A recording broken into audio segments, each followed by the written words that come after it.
يحب كل مختال فخور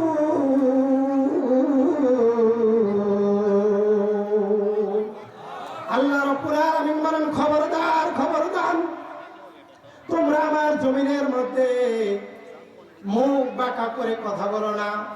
খবরদার, তোমরা আমার জমিনের উপরে দাম্ভিকতার সাথে অহংকার নিয়ে চলো না। ইন্নাল্লাহা লা ইউহিব্বু কুল্লা মুখতালিন ফাখুর, নিশ্চয় আমি আল্লাহ কখনো অহংকারীদেরকে পছন্দ করি না। কথা বলেন ঠিক কিনা ভাইরা? আল্লাহ কখনো অহংকারীদেরকে পছন্দ করে না, কারণ অহংকার করা এটা কখনো মানুষের কাজ না, এটা হলো শয়তানের কাজ। যারা বলেন কার কাজ? আমার ভাইরা, আমার বাবাজিরা, আল্লাহ রাব্বুল আলামিন সূরা বাকারার 34 নম্বর আয়াতের মধ্যে জানিয়ে দিয়েছেন। আল্লাহ রাব্বুল আলামিন বলেন, ওয়াইদ কুলনা লিল মালাইকাতি ইসজুদু লিআদম ফাসাজাদু ইল্লা ইবলিস আবা ওয়াস্তাকবারা ওয়া কানা মিনাল কাফিরিন।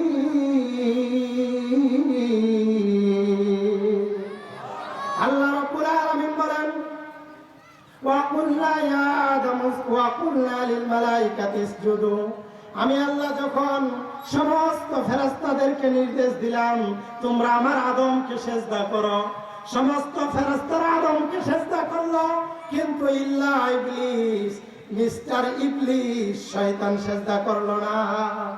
সে কি বলল? আবা ওয়াস্তাকবার, সে বলল, অহংকার প্রদর্শন করলো। সে বলল, আমি হলাম আগুনের তৈরি আর আদম হলো মাটির তৈরি, আর আমি আগুনের তৈরি হয়ে মাটির তৈরি আদমকে সিজদা করবো, এটা কখনো হতে পারে না। অহংকার প্রদর্শন করলো।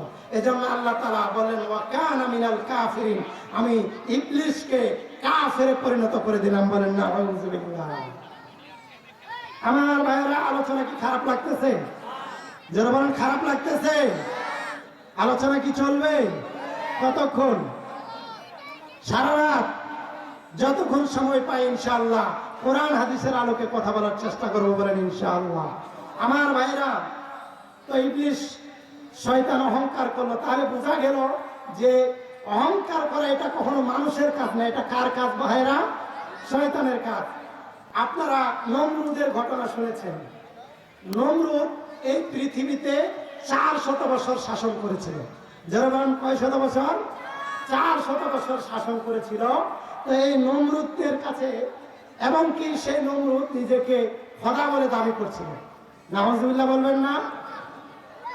তো নমরুদ যখন নিজেকে খোদা বলে দাবি করলো, তো হযরত ইব্রাহিম আলাইহিস সালাতু ওয়াস সালাম নমরুদের কাছে এক আল্লাহর তাওহীদের দাওয়াত দিতে গেলেন।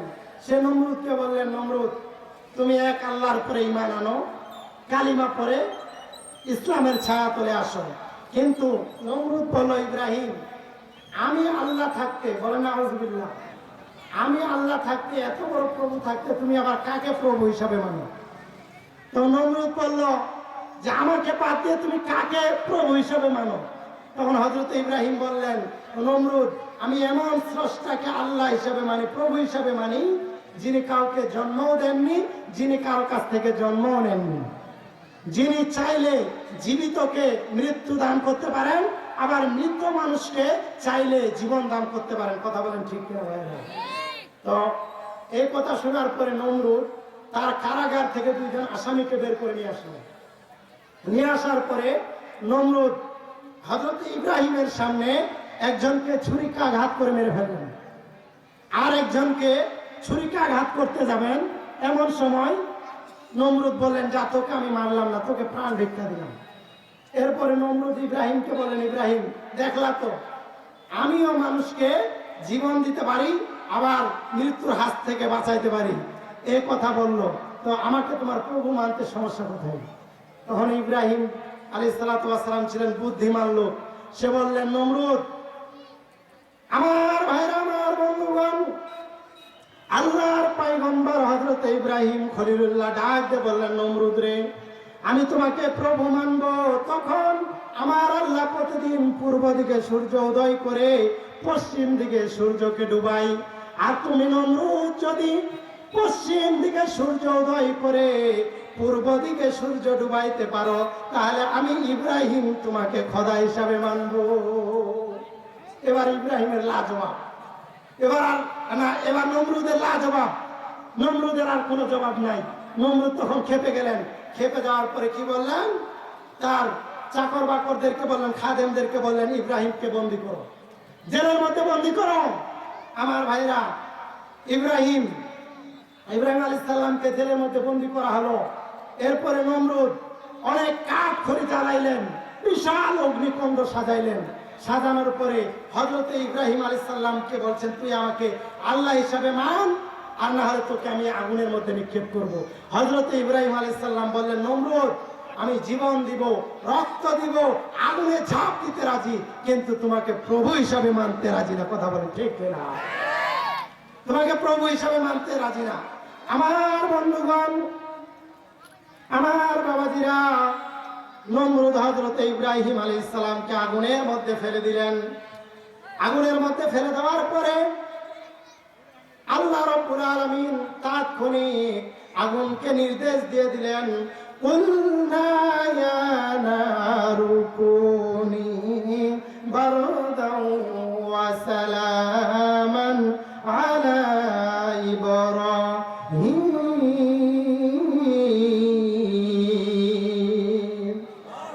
আল্লাহ তাআলা আগুনকে বলে দিলেন, আগুন খবরদার, আমার ইব্রাহিমের কোনো ক্ষতি করতে পারবা না। তুমি আমার ইব্রাহিমের জন্য শান্তিদায়ক হয়ে যাও। বলেন সুবহানাল্লাহ। আমার বন্ধুগণ, আমার বাবাজিরা, তাফসীর ইবনে কাসির, তাফসীরে খাজেম, তাফসীরে কুরতুবী, তাফসীরে জালালাইন, চারটা তাফসীরের মুফাসসির একই ব্যাখ্যা লিখেছেন। আল্লাহর পয়গম্বর হযরত ইব্রাহিম খলিলুল্লাহ 1 নয় 2 নয় 40 দিন পর্যন্ত নমরুদের অগ্নিকুণ্ডের মধ্যে পড়েছিলেন, কিন্তু নমরুদের আগুন আল্লাহর পয়গম্বর হযরত ইব্রাহিমের চুল পরিমাণ একটা পশমও জ্বালাইতে পারে নাই। বলেন সুবহানাল্লাহ। আমার ভাইরা, আমার বন্ধুগণ, আপনারা বলেন তো, হযরতে ইব্রাহিম যে নমরুদের আগুনে গেছিলেন কার জন্য? জোরে বলেন, কার জন্য? আপনারা কি আলোচনা বুঝতেছেন না? হযরতে ইব্রাহিম যে নমরুদের আগুনে গেছিলেন কার জন্য? আল্লাহর জন্য। এখন আপনারা বলেন, আল্লামা দেলোয়ার হোসেন সাইদি 13 বছর স্বৈরাচার হাসিনার জালেমের কারাগারে বন্দী ছিল কার জন্য? যারা বলেন কার জন্য? আমার বন্ধুগণ, আমার বাবাজিরা, বিশ্বাস করেন আল্লামা সাইদি রাজাকার ছিল না। যারা বলেন ঠিক কিনা? আল্লামা সাইদি রাজাকার ছিল না। আল্লামা সাইদির একটাই অপরাধ, তিনি কোরআনের হক কথাগুলো মানুষের সামনে তুলে ধরছেন। কথা বলেন ঠিক কিনা? আল্লামা সাইদির একটাই অপরাধ, তিনি কোনোদিন জালেমের কাছে মাথা নত করে নাই, আপোষ করে নাই। কথা বলেন ঠিক কিনা? আমাদের আল্লামা সাইদি প্রমাণ করে দিয়ে গেছেন যে প্রয়োজনে বুলেটের সামনে মুখ পেতে দিব, প্রয়োজনে জেলে যাব, ফাঁসির কাস্টে ঝুলবো, রাজপথে নিজের রক্ত বিন্দুকে ঢেলে দিব, কিন্তু কোনোদিন কোনো জালেমের সাথে আপোষ করি নাই এবং কোনোদিন করবো না। কথা বলেন ঠিক কিনা? তিনি প্রমাণ করে দিয়ে গেছেন। এজন্য আল্লামা সাইদি হলেন আমাদের আইডল। কথা বলেন ঠিক কিনা? আল্লামা সাইদি তুমি মরনি, শহীদ হয়েছ তুমি এটাই জানি। আল্লামা সাইদি তুমি মরনি, শহীদ হয়েছ তুমি এটাই জানি। কারাগারে কাটালে 13টি বছর, বাতিল কেঁপেছে তোমায় দেখে থর থর। কথা বলেন ঠিক কিনা? কারাগারে কাটালে 13টি বছর, বাতিল কেঁপেছে তোমায় দেখে থর থর।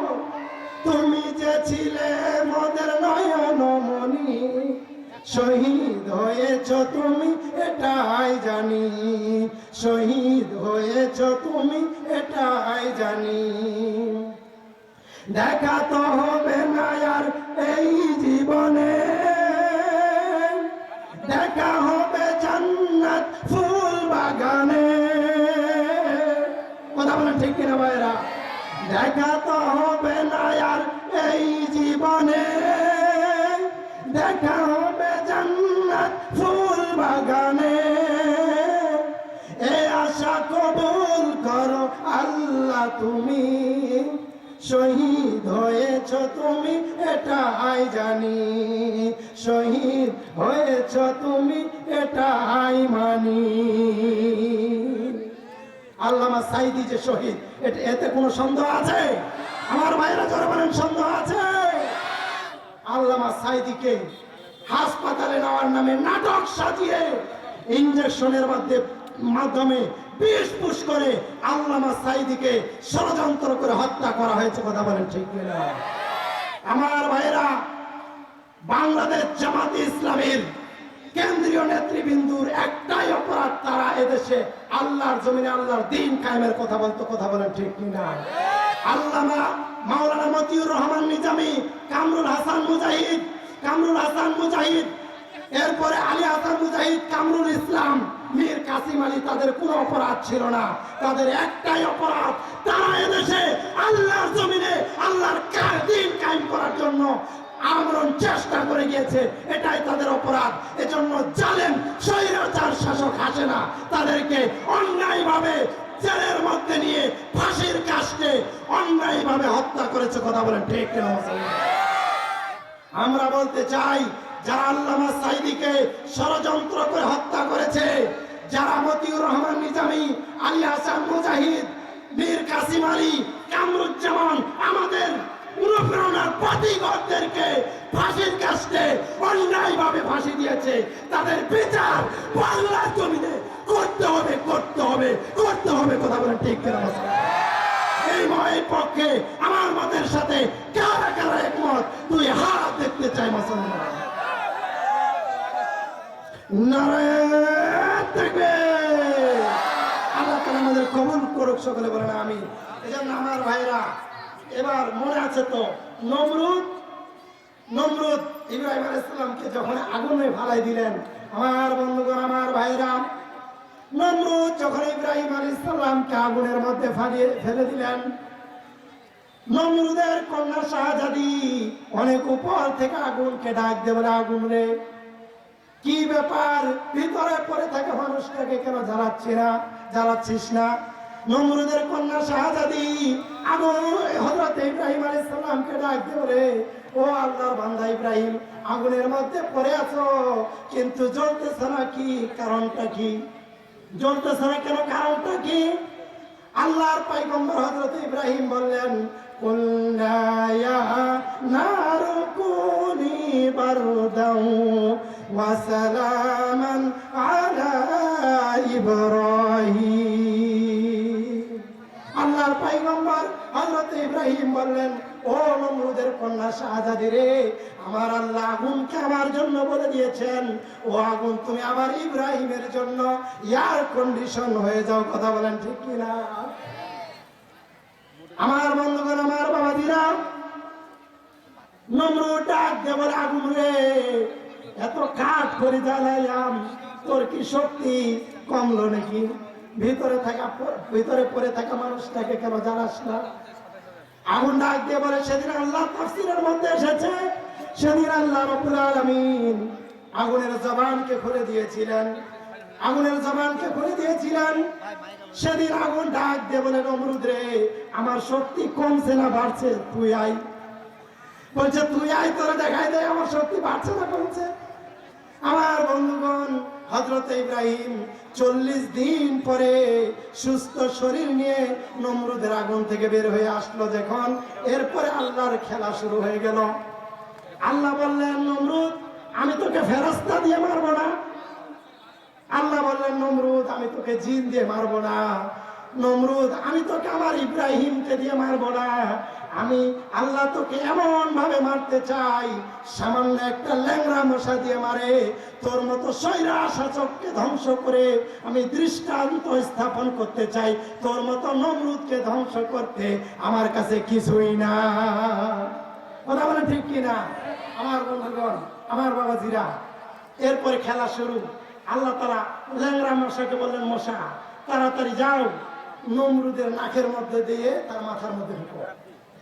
ল্যাংড়া মশা গেলেন, মানে ল্যাংড়া মশা গেলেন নমরুদের নাক দিয়ে, নাকের মধ্যে দিয়ে যখন মস্তিষ্কের মধ্যে ঢুকে গিয়েছেন, তখন ল্যাংড়া মশা যখন নমরুদের মাথায় কুট কুট কুট কুট করে কামড় দেওয়া শুরু করছে, তখন নমরুদ আর শান্তি পায় না।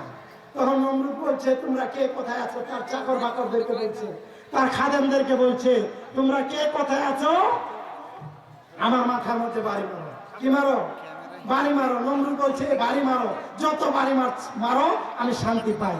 যখন খাদেমরা বাড়ি মারতে মারতে ক্লান্ত হয়ে গেছে, তখন খাদেমরা বলছে, আজকে সুযোগ পাইছি, সারা জীবন জ্বালাইছস, আজকে সুযোগ পাইছি, সুযোগ যেহেতু পাইছি আজকে ইচ্ছা মতো পিটাবো।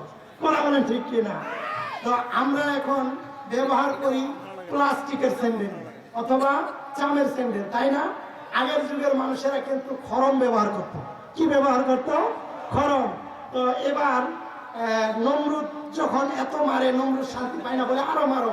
তখন খাদেমরা বিরক্ত হয়ে জুতা দিয়ে, কাঠের স্যান্ডেল দিয়ে, খড়ম দিয়ে যখন নমরুদকে পিটাইল, নমরুদের মুখের আকৃতির বিকৃতি ঘটে গেল এবং নমরুদের মাথা ফাটে দ্বিখণ্ড হয়ে গেল, আর ল্যাংড়া মশা শূন্যে উড়াল দিয়ে চলে গেল। বলে সুবহানাল্লাহ। এজন্য আল্লাহ তাআলা নমরুদের মাধ্যমে গোটা দুনিয়ার মানুষকে শিক্ষা দিতে চাই যে তোমরা বেশি বাড়াবাড়ি করো না, তোমরা বেশি বাড়াবাড়ি করো না, তোমাদেরকে ধ্বংস করতে আমি আল্লাহ বেশি সময় লাগবে না। কথা বলেন ঠিক কিনা? আল্লাহ ছাড় দেয়, কখনো ছেড়ে দেয় না। ভাইরা কথা বলেন ঠিক কিনা? এজন্য আমি বলতেছিলাম যে স্বৈরাচার শাসকের অধঃপতনের মৌলিক কারণ হলো চারটা। আলোচনা মনে আছে আপনাদের? আমার ভাইয়েরা, আলোচনা মনে আছে? এক নাম্বার কারণ কি বলেন তো? অহংকার। যারা বলেন কি? অহংকার। এজন্য আমার ভাইরা অহংকার করা যাবে না। অহংকার করা যাবে না। আমার বন্ধুগণ, আমার বাবাজিরা, চলেন কাম টু মাই পয়েন্ট।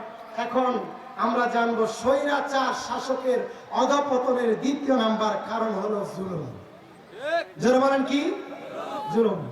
আমার বাবাজিরা, আমার বন্ধুগণ, আমার আল্লাহ রাব্বুল আলামিন তার কোরআনুল কারীমের 42 নম্বর সূরা, সূরাতুশ শূরার 42 নম্বর আয়াতের মধ্যে জানিয়ে দিয়েছেন, আল্লাহ রাব্বুল আলামিন বলেন, ইন্নামাস সাবিলু আলাল্লাযীনা ইয়াযলিমুনান নাসা ওয়া ইয়াবগুনা ফিল আরদি বিগাইরিল হক উলাইকা লাহুম আযাবুন আলীম।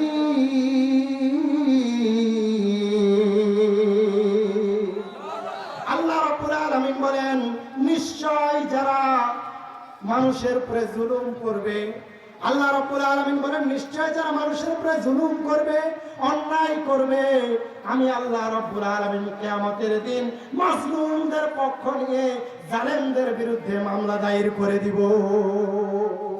শুধু তাই নয়, আল্লাহ তাআলা বলেন, আল্লাহ রাব্বুল আলামিন উলাইকা লাহুম আযাবুন আলীম।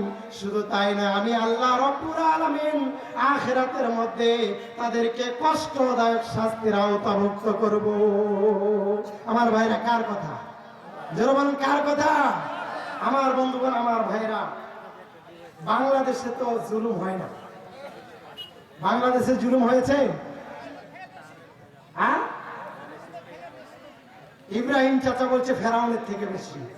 আমার বন্ধুগণ, 5 আগস্টের পরে আপনারা দেখেছেন, এই হাসিনা, স্বৈরাচার হাসিনা সরকার মানুষকে জুলুম করার জন্য, নির্যাতন করার জন্য তার একটা পার্সোনাল ঘর তৈরি করেছিল, আয়না ঘর। কথা বলেন ঠিক কি না? আয়না ঘর মানে কি? আয়নার মধ্যে আপনার চেহারা দেখা যাবে, এটা বুঝেন নাকি? আয়না ঘর মানে সহজ ভাষায় বুঝেন, একটা মানুষ মারা যাওয়ার পরে তাকে কবর দেওয়া হবে, এটা হলো স্বাভাবিক।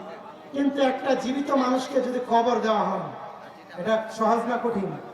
তাও আবার 1 বছর নয়, 2 বছর নয়, 8 বছর, 12 বছর, 15 বছর একটা মানুষকে যদি এরকম কবরের নিচে জীবিত মানুষকে রাখা হয়, তাহলে কি পরিমাণ কষ্ট হবে কথা বলেন?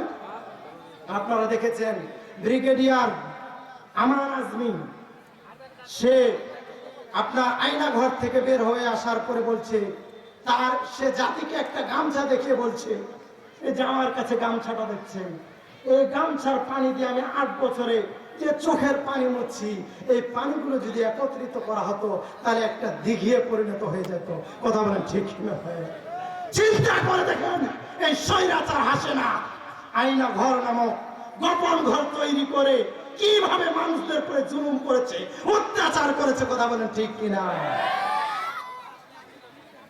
আমরা অন্তর্বর্তীকালীন সরকারকে বলবো, এই স্বৈরাচার হাসিনাকে আবার দেশে নিয়ে আসে, তাকে আবার আয়না ঘরে রাখেন, সে বুঝো আয়না ঘরের কষ্ট কি। কথা বলেন ঠিক কিনা? এই আয়না ঘর যুগে যুগে যে স্বৈরাচাররা আসবে তাদের স্মৃতি হিসাবে এই আয়না ঘরকে সংরক্ষণ করা হবে। কথা বলেন ঠিক কিনা? এজন্য আমার ভাইরা বলতেছিলাম, এমন কোন মানুষ, নিরপরাধ মানুষ নাই যে স্বৈরাচার হাসিনা যাদের উপরে জুলুম করে নাই, অত্যাচার করে নাই। মুফতি আমির হামজা, আল্লামা মামুনুল হক, আল্লামা সাইদি, যিনি 13 বছর কারাগারে ছিলেন, 1/2 বছর কোরআনের তাফসীর করেছেন, যার হাতে হাত রেখে অসংখ্য মুসলিম কালিমা পড়ে ইসলাম ধর্ম গ্রহণ করেছেন, যার কপালে শায়েখ ডক্টর আব্দুর রহমান আল সুলাইশ আলিঙ্গন করেছেন, চুমু দিয়েছেন। এরকম একজন বিশ্ববরেণ্য আলেমকে এই স্বৈরাচার হাসিনা 13টা বছর কারাগারে নিরপরাধ আল্লামা সাইদিকে বন্দী করে রেখেছে। কথা বলেন ঠিক কিনা? শুধু তাই নয়, আল্লামা সাইদিকে হাসপাতালে নেওয়ার নাম করে ষড়যন্ত্রে নাটক সাজিয়ে আল্লামা সাইদিকে এরকম ইনজেকশনের মাধ্যমে বিষ পুশ করে তাকে হত্যা করা হয়েছে। কথা বলেন ঠিক কিনা? কথা বলেন ঠিক কিনা ভাইরা? এজন্য আমি বলতেছিলাম যে স্বৈরাচার শাসকের অধঃপতনের 2য় নাম্বার কারণ হলো কি বলেন তো? যারা বলেন কি? জুলুম। আমার বন্ধুগণ, আমার ভাইরা, এরপরে আসেন স্বৈরাচার শাসকের অধঃপতনের 3য় নাম্বার কারণ হলো নিরপরাধ মানুষের উপরে, আলেমদের উপরে মিথ্যা অপবাদ। কথা বলেন ঠিক কিনা? আল্লাহ রাব্বুল আলামিন কোরআনুল কারীমের সূরা নূরের 23 নম্বর আয়াতের মধ্যে বলেছেন, আল্লাহ রাব্বুল আলামিন বলেন, ইন্নাল্লাযীনা ইয়ারমুনাল মুহসানাতিল গাফিলাতিল মুমিনাত। আল্লাহ রাব্বুল আলামিন বলেন, নিশ্চয় যারা নিরপরাধ মানুষের উপরে মিথ্যা অপবাদ দিবে, মিথ্যা তহমত দিবে, আমি আল্লাহ তাদেরকে দুনিয়াতে লাঞ্ছিত আর অপমানিত করবই, এবং আমি আল্লাহ রাব্বুল আলামিন কিয়ামতের দিন আমার কঠিন শাস্তির আওতাভুক্ত তাদেরকে করব। এজন্য আমার ভাইরা, স্বৈরাচার শাসকের অধঃপতনের 3 নম্বরের কারণ হলো আলেমদের প্রতি মিথ্যা অপবাদ দেওয়া। কথা বলেন ঠিক কিনা? আল্লামা সাইদি কি রাজাকার ছিল? আল্লামা সাইদি কি ধর্ষক ছিল? কথা বলেন না কেন? কথা না বললে বুঝবো আপনারা ওই দলের লোক। কথা বলতে হবে, কারণ কথা বলার পরিবেশ এসেছে, কথা বলতে হবে। এখনো যদি আপনি কথা না বলেন, বুঝতে হবে হয় আপনি আওয়ামী লীগের দালাল, না হলে আওয়ামী লীগের দোসর। কথা বলেন ঠিক? তারা মানুষের উপরে এরকম মিথ্যা তহমত দিয়েছে। আমার ভাইরা চলেন, স্বৈরাচার শাসকের অধঃপতনের মৌলিক কারণ আমি বলছি কয়টি? জোরে বলেন কয়টি? 1 নাম্বার কি? জোরে বলেন কি? অহংকার। 2 নাম্বার? 3 নাম্বার মিথ্যা অপবাদ। 4 নম্বরের কারণ হলো আল্লাহ রাব্বুল আলামিন সূরা আলী ইমরানের 102 নম্বর আয়াতের মধ্যে বলছেন, স্বৈরাচার শাসকের অধঃপতনের 4 নম্বর কারণ আল্লাহ তাআলা বলছেন, ইয়া আইয়ুহাল্লাযীনা আমানুত্তাকুল্লাহা হাক্কা তুকাতিহি ওয়া লা তামুতুন্না ইল্লা ওয়া আনতুম মুসলিমুন। আল্লাহ তাআলা বলছেন স্বৈরাচার শাসকের 4র্থ নম্বরের অধঃপতনের কারণ হলো তাকওয়াহীন শাসক হবে যারা, অতি শীঘ্রই ধ্বংস হবে তারা। কথা বলেন ঠিক কিনা মুসলমান? এই বাংলাদেশে যত শাসক এসেছে, একটাও তাকওয়াবান আল্লাহওয়ালা শাসক পেয়েছি আমরা? যারা বলেন পেয়েছি? একটাও আল্লাহওয়ালা শাসক পাইনি। কাদেরকে সংসদে পাঠিয়েছেন? যারা এদেশের লক্ষ লক্ষ কোটি কোটি টাকা দুর্নীতি করেছে। কথা বলেন ঠিক কিনা? যারা আয়না ঘর তৈরি করেছে, যারা এদেশে মদের কারখানা তৈরি করেছে, এরকম মানুষকে আমরা সংসদে পাঠিয়েছি। তাহলে কিভাবে বাংলাদেশের সংসদে তাকওয়াবান শাসক তৈরি হবে? কথা বলেন ঠিক কিনা? এজন্য আগামীতে, এখন অন্তর্বর্তীকালীন সরকার আছে, আগামীতে আশা করি আমরা একটা সুষ্ঠু নির্বাচন হবে। এই নির্বাচনে আমাদেরকে ওয়াদা করতে হবে, এই নির্বাচনে আগামীর পার্লামেন্ট হলো ইসলামের পার্লামেন্ট। কথা বলেন ঠিক কিনা? আগামীর বাংলাদেশ ইসলামের বাংলাদেশ, আগামীর বাংলাদেশ আল কোরআনের বাংলাদেশ। কথা বলেন ঠিক কিনা? এদেশের মানুষ বাবা চালিয়েছে দেশ, আমরা দেখেছি কেমন লাগে। এরপরে স্বামী চালিয়েছে, দেখেছি কেমন লাগে।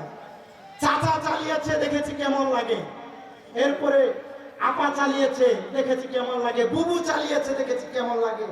আগামীতে দেশের মানুষ দেখতে চায় যে এই কোরআন দিয়ে রাষ্ট্র চললে কেমন দেখা যায়। এটাই শুধু আগামীতে এদেশের মানুষ দেখতে চায়। মুসলমান কথা বলেন ঠিক কিনা? আপনারা কি এই পক্ষে একমত? যারা বলেন একমত, কারা কারা একমত? শেষবারের মতো দুই হাত দেখতে চাই মুসলমান।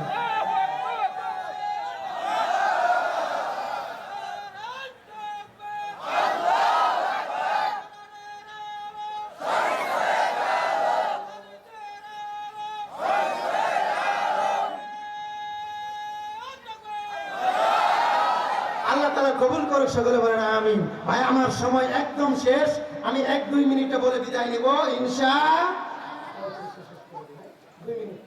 আমার ভাইরা। বলতেছিলাম আমি টপিক নিয়ে আলোচনা করি, একটা টপিক নিয়ে আলোচনা করছি যে স্বৈরাচার শাসকের 1 নাম্বার কারণ হলো অহংকার। জোরে বলেন কি? 2 নাম্বারের কারণ জুলুম, 3 নাম্বারের কারণ মিথ্যা অপবাদ, 4 নাম্বারের কারণ তাকওয়া না থাকা। কি না থাকা? আমরা এমন এমন নেতাদেরকে আমরা ভোট দিয়ে নির্বাচিত করি যারা নামাজই পড়ে না। কথা বলেন ঠিক কিনা? আমার স্লোগান দেয়, আমার নেতার চরিত্র ফুলের মতো পবিত্র, নামাজ পড়ে না 1 ওয়াক্ত, গাঁজা খায় 5 ওয়াক্ত। কথা বলেন ঠিক কিনা? এরকম নেতা আমাদের সমাজে আছে না নাই? এরকম নেতাকে আর ভোট দিবেন? এরকম নেতাকে আর ভোট দিবেন? আগামীতে ভোট দিতে হবে নামাজিওয়ালা নেতাকে। কথা বলেন ঠিক কিনা মুসলমান? আগামীতে আমরা নামাজিওয়ালা নেতাকে ভোট দিয়ে আগামীর পার্লামেন্টে নিয়ে যেতে চাই।